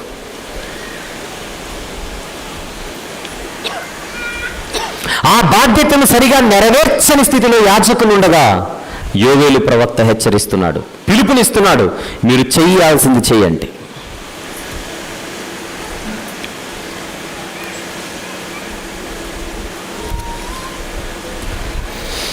పదమూడు 14 వచనాలు. ఎన్నవ ఉపభాగం అది? 5. యాజకులకు పిలుపు. యాజకులకు పిలుపు. నెక్స్ట్ 6. 15వ వచనం మాత్రమే అన్నాను, అదొక్కటే. నోట్స్ రాసుకోవాలి నీట్గా.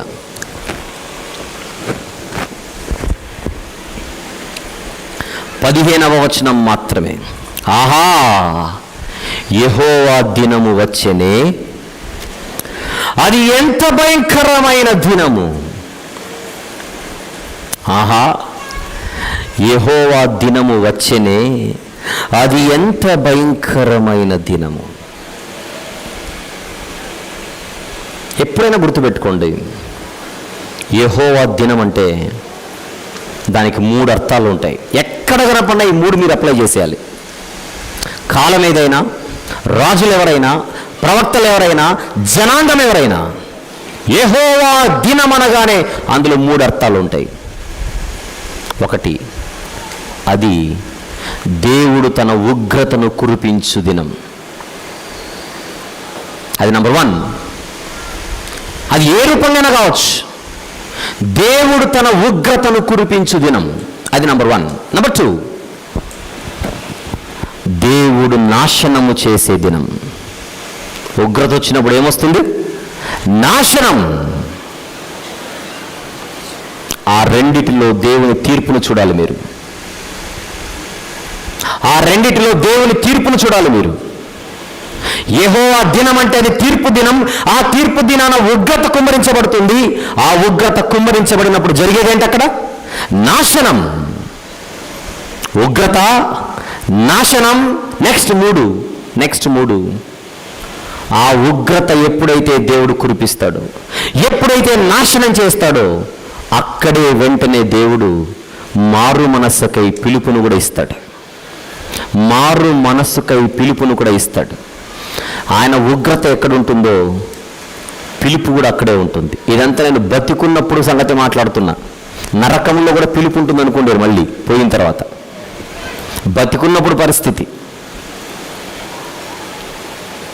మనిషి బ్రతికున్నప్పుడు దేవుడు ఉగ్రత కుమ్మరిస్తే అందులో 3 అర్థాలు మీరు వెంటనే పసిగట్టాలి. నా మీద దేవుడు కురిపించిన ఉగ్రత, అందుకే నాకు ఈ నాశనం, అందుకే దేవుడు నన్ను పిలుస్తున్నాడు గద్దించి. ఇప్పుడు చెప్పండి, ఇక్కడ యెహోవా దినం అంటే ఏంటో? మిడతల దాడి. అది నా మహాసైన్యం అన్నాడు నిన్నటి దినాన 2:25లో. అది నా మహాసైన్యం. ఆహా, యెహోవా దినము వచ్చేనే, అది ఎంత భయంకరమైన దినము! వచ్చేనే, అది ఎంత భయంకరమైన దినము! పాస్ట్ వచ్చేనే. వచ్చిన మిడతలు, జరిగిన దాడి, అది యెహోవా దినం. అయితే నేను ఎందుకు 15వ వచనాన్ని సపరేట్గా తీశానో ఇప్పుడు చెబుతాను. 15వ వచనం మాత్రం ఎందుకు బయటకు తీశానంటే, దాని కింద ఇంకొక మాట ఉంది. ఇప్పుడు అది ప్రళయము వలె సర్వశక్తుని యొద్ద నుండి వచ్చును. ఇక్కడ వచ్చును, పైన వచ్చెనే, కింద వచ్చును, పైన వచ్చెనే, కింద వచ్చును. ఆ వచ్చు దగ్గరకు వద్దాం. ముందుగా ఒక మాట చూద్దాం. ఇర్మియా గ్రంథం 30 అధ్యాయం 7వ వచనము చూద్దాం ఒక్కసారి. 7 ఇర్మియా గ్రంథం 30వ అధ్యాయం 7వ వచనం. అయ్యో, ఎంత భయంకరమైన దినము! అట్టి దినము మరి ఒకటి రాదు. అది యాకోబు సంతతి వారికి ఆపద తెచ్చు దినము. అదే యెహోవా దినం. ఆపద తెచ్చు దినం, నాశనము తెచ్చు దినం. అది యెహోవా దినం అంటే ఆనందించాల్సిన దినం కాదు. అది గుండెలు అరచేతిలో పెట్టుకొని బ్రతకాల్సిన దినం. అది 15వ వచనంలో 2 విషయాలు ఉన్నాయి. ఒకటి, వచ్చేసిన దినం, ఆల్రెడీ వచ్చేసిన దినం, వచ్చేనే. అయితే ఇక్కడ ఇంకొకటి చెబుతున్నాడు, అది ప్రళయము వలె సర్వశక్తుని యొద్ద నుండి వచ్చును. మొన్ననే తుఫాన్ వచ్చింది కదండి అన్నారు ఒక ఆయన. అది వెళ్ళిపోయిన తుఫాను, రావడానికి ఇంకొకటి రెడీగా ఉందట. అది రాబోయే తుఫాన్. అంటే యూదుల మీదికి ఆల్రెడీ వచ్చిన ఆ యెహోవా దినానికి ఇంకా కోలుకోలేని పరిస్థితిలో వీళ్ళుంటే, పుండు మీద కారం పోసినట్టు మరొక యెహోవా దినం గురించి మాట్లాడుతున్నాడు అక్కడ. మరొకటి ఎదురు చూస్తోంది ఇప్పుడు మీకోసం. అది భయంకరమైన దినం. అది ప్రళయము వలె సర్వశక్తుని యొద్ద నుండి వచ్చును. ఇదే మాట యెషయా గారు అన్నారు. చూద్దాం ఒక్కసారి. యెషయా గ్రంథం 13, యెషయా గ్రంథము 13వ అధ్యాయము 6వ వచనం ఒకసారి చూద్దాం. 6, యెహోవా దినము వచ్చుచున్నది, ఘోషించుడి, అది ప్రళయము వలె సర్వశక్తుడకు దేవుని యొద్ద నుండి వచ్చును. ఎవరి మీదికి? యెషయా గ్రంథం చదివారు కదా. ఎవరి మీదికి? మొదటి వచనంలో ఉన్న బబులోనీయుల మీదికి. మొదటి వచనం బబులోను. ఆమోజు కుమారుడైన యెషయాకు బబులోను గూర్చి ప్రత్యక్షమైన దేవోక్తి. యెషయా గ్రంథంలో కూడా ఒక యెహోవా దినం గురించి మాట్లాడుతున్నాడు భక్తుడు. యెషయా గ్రంథం 13వ అధ్యాయంలో ఒక యెహోవా దినం కనపడుతుంది. అది కూడా ప్రళయం వలె వస్తుంది. అది కూడా సర్వశక్తుని యొద్ద నుంచే వస్తుంది. కానీ యెషయా గ్రంథంలో చెబుతోంది బబులోనీయుల గురించి. బబులోనీయులారా, మీ మీదికి యెహోవా దినం వస్తుందంటే ఉగ్రత వాళ్ళ మీదకన్ని. బబులోనీయులారా, యెహోవా దినం మీ మీదికి వస్తుందంటే నాశనం వాళ్ళకని.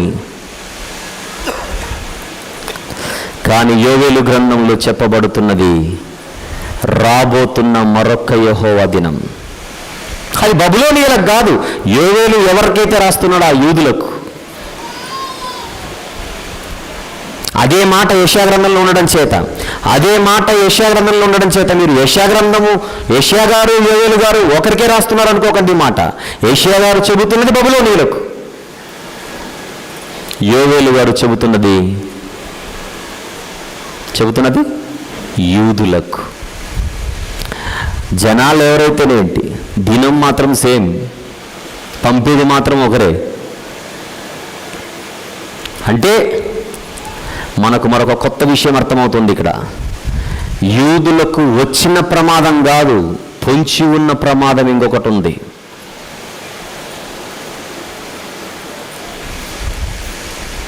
ముంచేసిన తుఫాను కాదు, ముంచుకొస్తున్న మరొక తుఫాను అది. అందుకే 15వ వచనానికి మాత్రమే యెహోవా దినమును గూర్చిన ప్రస్తావన అని రాసుకోండి టైటిల్. యెహోవా దినమును గూర్చిన ప్రస్తావన.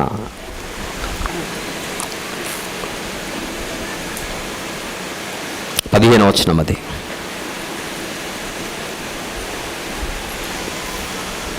ఆరు భాగాలు చెప్పాను, ఉపభాగాలు. ఇప్పుడు 7వ ఉపభాగం 16 నుంచి 20. 16 నుండి 20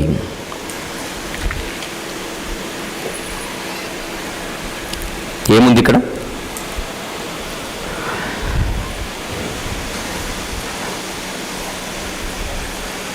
జరిగిపోయిన యెహోవా విపత్తు అన్నారు కదా మీరు, దీనికి టైటిల్ జరిగిపోయిన విపత్తు యొక్క తీవ్రత అని రాసుకోండి. జరిగిపోయిన ఈ విపత్తు యొక్క తీవ్రత ఏమిటా తీవ్రత?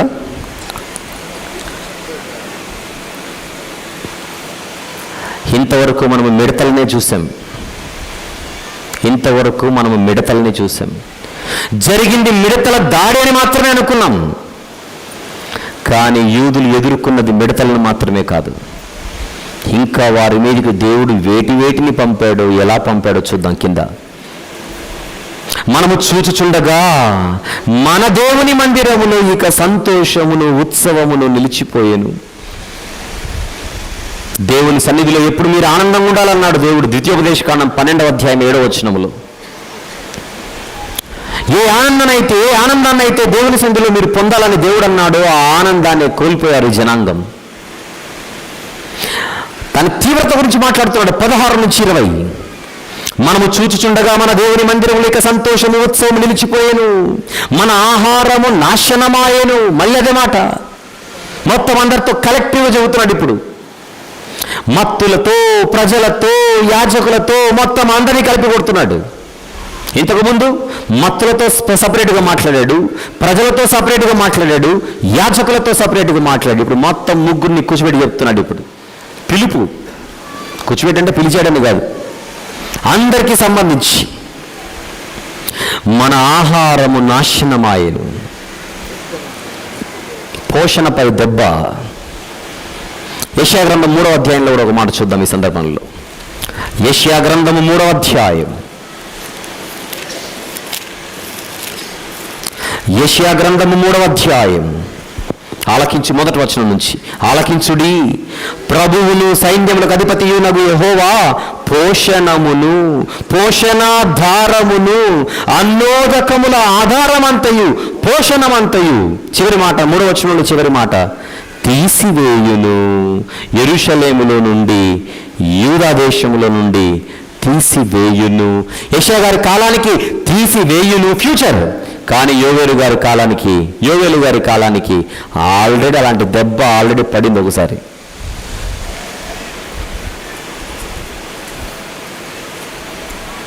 మన ఆహారము నాశనమాయెను, విత్తనము మంటి పెడ్డల క్రింద కుళ్ళిపోవచ్చున్నది, పైరు కూడిపోయినందున ధాన్యపు కొట్లు వట్టివాయెను, కళ్ళపు కొట్లు నేలపడి ఉన్నవి. మొత్తం ఒక భయంకరమైన కరువు వాళ్ళు ఎదుర్కొంటుంది. కేవలం మిడతల దాడి మాత్రమే కాదు. గమనిద్దాం, ఇక్కడ ఒక ప్రాంతానికి కరువు ఎప్పుడు వస్తుంది? ఒక ప్రాంతానికి కరువు ఎప్పుడు వస్తుంది? వర్షాలు రానప్పుడు, వర్షాలు పడనప్పుడు. అంటే దేవుడు మిడతలను పంపి సైలెంట్ అయిపోలేదు, ఆకాశపు వాకిళ్లను మూసేశాడు. ఆకాశపు వాకిళ్ళు మూస్తే ఏమవుతుంది? డ్యామ్కి గేట్లు క్లోజ్ అవుతాయి, నీళ్లు రావు. వర్షము లేకపోతే నేల చీలిపోయి పంటలు లేక మిడతల దాడే తట్టుకోలేని పరిస్థితిలో యూదులుండగా కరువు కాటకాన్ని కూడా పంపించేశాడు వాళ్ళ మీదికి. గుర్తుపెట్టుకోవాలి, మొదట మిడతల దాడి జరిగింది, తర్వాత కరువు ఫాలో అయింది. మర్చిపోకండి, మొదట మిడతల దాడి జరిగింది, అక్కడ నుంచి కోలుకునే లోపే కరువు కాటకాలు దాడి చేశాయి యూదుల మీదకి. ఇంత బీభత్సం జరుగుతున్నా ఈ దేవుని కార్యమని వాళ్ళు తెలుసుకోలేకపోతున్నారు. అందుకే ప్రవక్త, సమాజంలో అందుకే సేవకులు ఉండాలి, సమాజంలో అందుకే దేవుని జ్ఞానము తెలిసిన వారు ఉండాలి. దేవుని జ్ఞానము తెలియకపోతే ప్రజలు సరికాలేరు.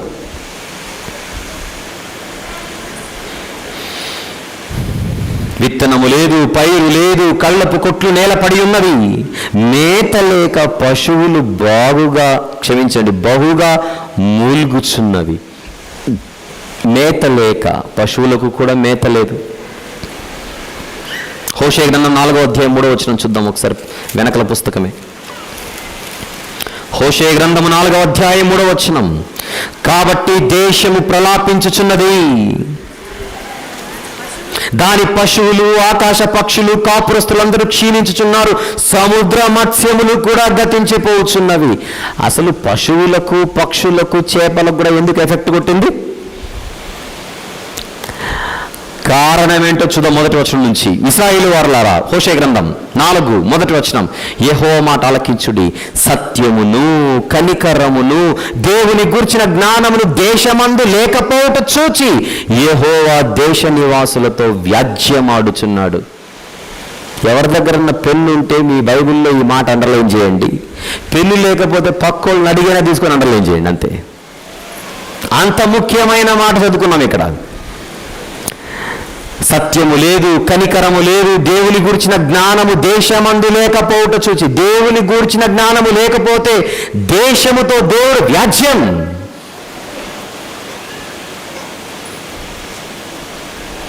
మళ్ళీ నీ కుటుంబానికి దేవుని జ్ఞానం లేకపోతే నీతో వ్యాజ్యం. నీకే దేవుని జ్ఞానం లేకపోతే నీతో వ్యాజ్యం.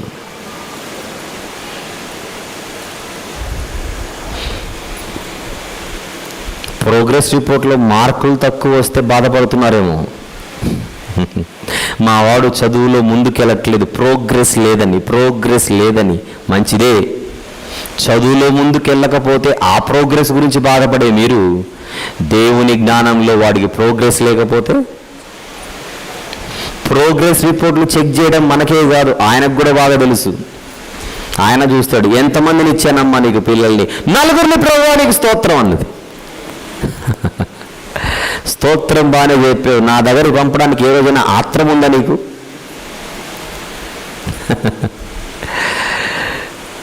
స్తోత్రం ఎవరైనా చెప్తారు, ఫ్రీగా చెప్పే స్తోత్రం ఎన్నిసార్లు చెప్పొచ్చు. అందుకే మనం బలి చెప్తాం, కోట్ల స్తోత్రాలు. ఒకసారి అనేది మాత్రం అనేది ఒకసారి, వెనకల సంఖ్య కోటి.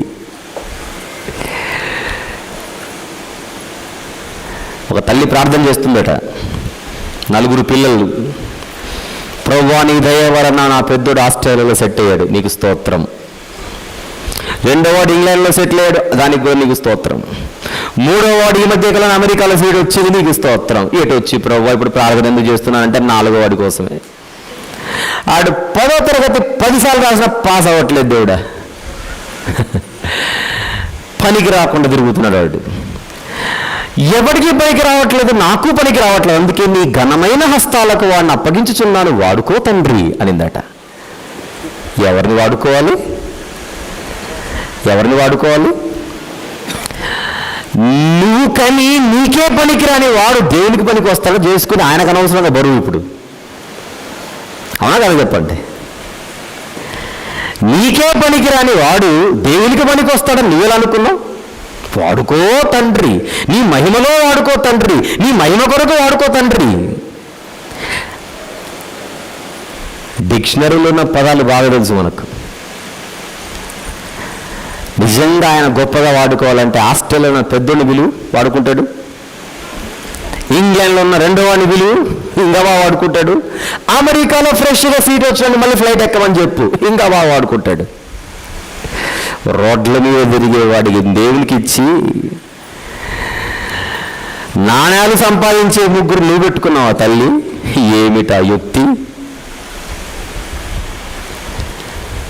ఎవరినిస్తున్నావు నువ్వు దేవునికి? వ్యాజ్యం, అదే వాదన. నీకిచ్చిన పిల్లలలో ఎంతమంది నువ్వు నాకిచ్చావు?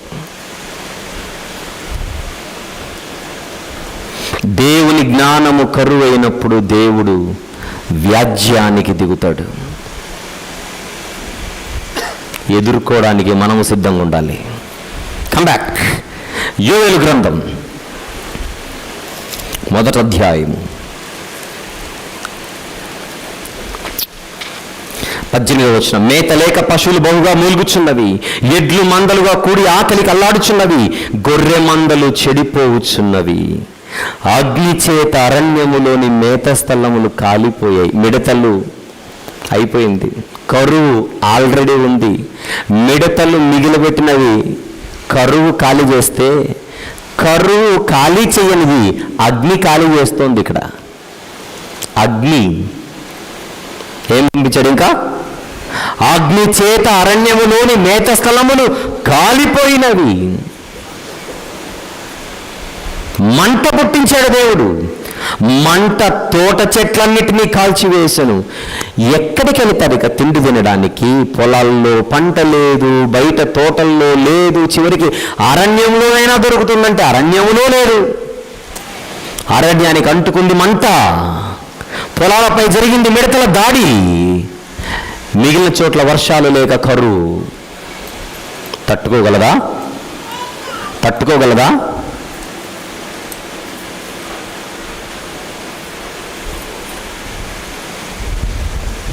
కొన్ని సంవత్సరాల క్రిందట ఈ తెలుగు రాష్ట్రాలను, అప్పుడు ఏకరాష్ట్రంగా ఉన్నది ఈ రాష్ట్రం, పరిపాలించిన ఒక ముఖ్యమంత్రి గారు వర్షాలే పడట్లేదు.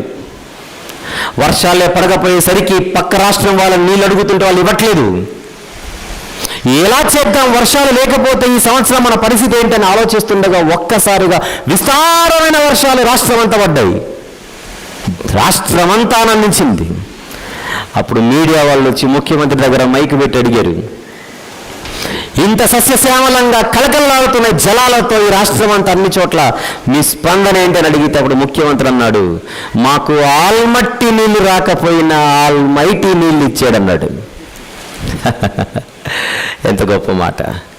ఆల్మట్టి నీళ్ళు రాలేదు, ఆల్మైటీ నీళ్ళు ఇచ్చేశాడు. ముఖ్యమంత్రి కూడా చేతులెత్తేసి ఆయన మీద ఆధారపడ్డాడు. ఒకరోజు సీన్ కట్ చేస్తే మళ్ళీ ఇంకొక ముఖ్యమంత్రి, మళ్ళీ వర్షాలు పడలేదు, మళ్ళీ అదే మీడియా వాళ్ళు ఆ పాత మైకులో తీసుకొని వచ్చి మళ్ళీ వచ్చారు ఈయన దగ్గరికి. వర్షాలు పడ్డాయి, మీ స్పందన ఏంటని ఆ ముఖ్యమంత్రి అడిగిన మీడియా ప్రతినిధులు వర్షాలు పడట్లేదు మీరేమంటారని ఈయన అడిగారు. అప్పుడు ఈయన అన్నాడు, ఆ దేవుడు ఇవ్వకపోతే నేనేం చేయాలన్నాడు సీరియస్గా. వర్షాలు బాగా పడితే ఆల్మైట్ ఇచ్చారన్నాడు ఒక ముఖ్యమంత్రి. వర్షాలే రాకపోతే దేవుడు నేనేం చేయాలి, మైకులు తిప్పండి అన్నాడు ఈయన.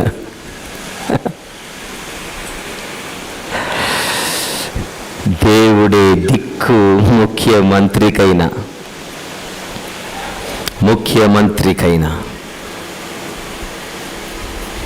చెప్పండి ఏంటి? యెహోవా దినము వలన వచ్చినదేంటి? మిడతల దాడి, కరువు, అగ్ని. కరువు ఎందుకు వచ్చింది? వర్షాలు ఆగిపోయాయి. ఆపిందెవరు? ఆయనే.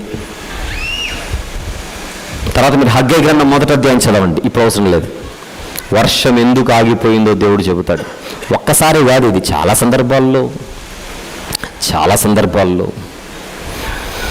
ఇదంతా చూసిన తర్వాత హెచ్చరిస్తున్న యోవేలు గారికి బాధ ఎక్కువైపోయి ప్రార్థన చేస్తున్నాడు, యెహోవా నీకే నేను మొరపెట్టుచున్నాను. భక్తులు దేవునికి మొరపెడతారు. నదులు ఎండిపోవుట, అగ్ని చేత మేత స్థలములు కాలిపోవుట చూచి పశువులు కూడా నీకు మొరపెట్టుచున్నవి. ఏలియా గారి కాలంలో వర్షాలు ఆగిపోయేసరికి వాగులన్నీ ఎండిపోయాయి. నదులు ఎందుకు ఎండిపోయాయి? ఇక్కడ వర్షాలు లేక. వర్షాలు పడ్డం లేదన్న మాట అక్కడ లేదు. అక్కడున్న కాంటెంట్ని బట్టి మీరు అర్థం చేసుకోవాలి. నదులు ఎండిపోయాయట. ఎందుకు ఎండిపోతాయి? నీళ్లు రాక. ఒక వచనం అయితే చూద్దాం. ఏలియా గారి కాలంలో రాజుల మొదటి గ్రంథము 17వ అధ్యాయం. రాజుల మొదటి గ్రంథం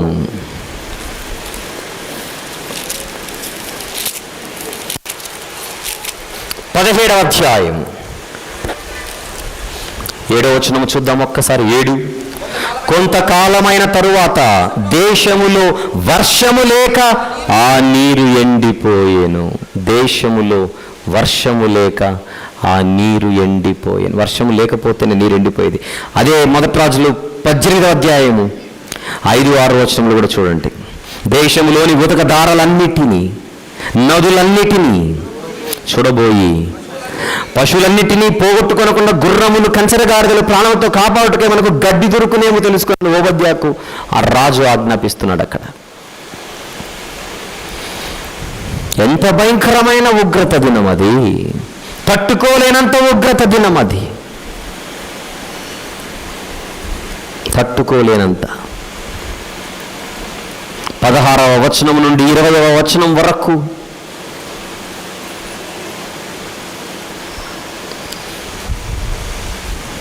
విపత్తు యొక్క తీవ్రతను మనం చూస్తున్నాం. The severity of the calamity అంత భయంకరంగా ఉంది. నలుమూలలలో నుంచి దేవుడు దాడి చేస్తే సమాజం ఎక్కడ తట్టుకోగలదు? ఇదంతా ఎందుకు జరిగింది? కారణం ఒకటే, మీరు మారాలి, మీరు మారాలి. నేను మిడతలు పంపింది మీ మారు మనస్సుకై, కరువు పంపింది మీ మారు మనస్సుకై, వర్షాన్ని నిలిపింది మీ మారు మనస్సుకై, మంటను పుట్టించింది అరణ్యములో మీ మారు మనస్సుకై. ఇదంతా మీరు రావడానికే, మీరు రావడానికే.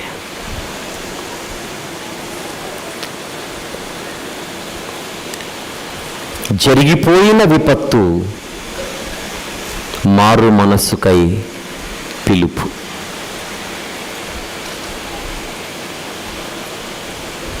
కడుపుకు అన్నం తినేవాడు ఎవడైనా మారిపోవాలిక. ఇంత సిచ్యువేషన్ జరిగిన తర్వాత మనము గనుక అన్నం ఉన్నాను కానీ వాళ్ళ కోసమైతే రొట్టె. కడుపుకు రొట్టె తినేవాడు ఎవడైనా మారిపోవాలి, మారి తీరాలి. జరిగింది చూచి మారాలి, జరిగింది చూచి మారాలి.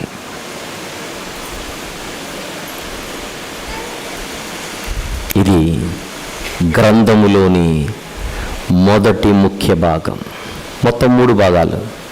ఆ 3 మొదటి భాగాన్ని ముగించుకున్నాం.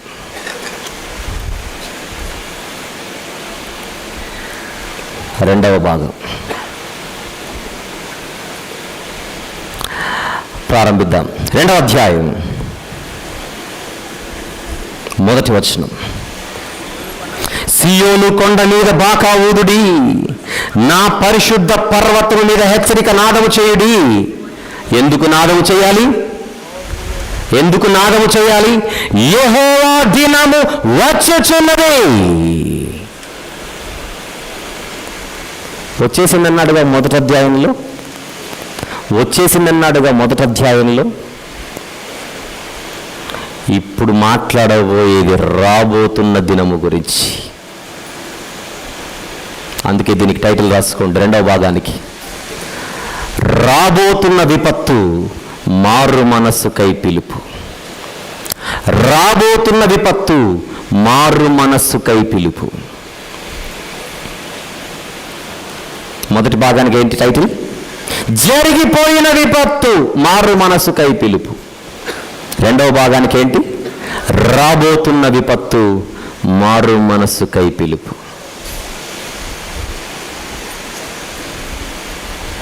ఇది రేపు ఉదయం మాట్లాడతాను. మీరు భయపడ్డారు కాదు, ఎత్తాడు రెండో భాగం అని. నా తలంపులు